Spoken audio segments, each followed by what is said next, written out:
Eu sempre digo que son o tío máis afortunado do mundo. Xa non por este físico espectacular que teño e o meu atractivo natural innegable, senón, sobre todo, porque teño a fortuna de dedicarme ao que máis me gusta, que é a ler e a escribir.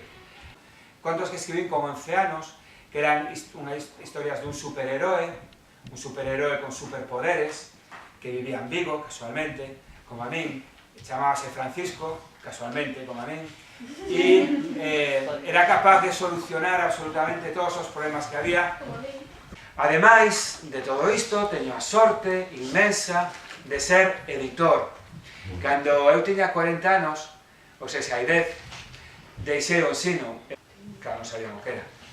Teño un blog, e entón os dous se miraron, e un deles díxome: ostra, tío, eso ten cura. Como se chamaba o teu primeiro libro? Sí.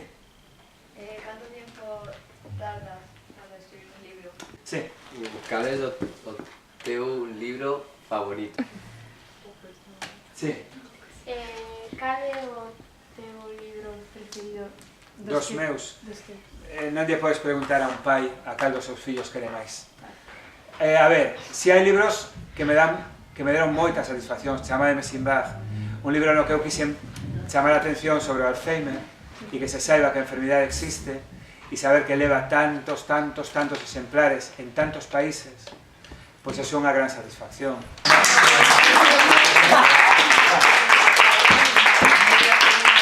Moitas grazas.